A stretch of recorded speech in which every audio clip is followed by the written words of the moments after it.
आज जमी का जश्न मनाए लिया जा।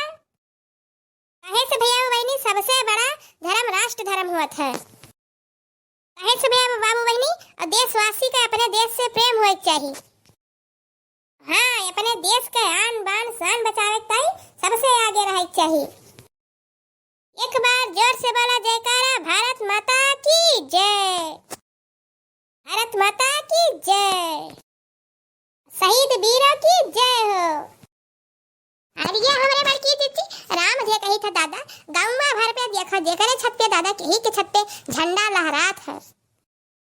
अरे हाँ बड़की दीदी, आज हम छत पे चढ़न अब ये खेन दादा सब झंडा लगाए है, लहर लहर बढ़िया लहरात है झंडा। तो जानी नहीं लड़का दक्षिणा सबका अपने देश के प्रति अपन प्रेम बरसावे चाहिए।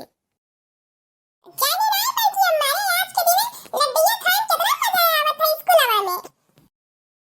अरे भैया जब आजादी लड्डू रही तब ना नीक लागी।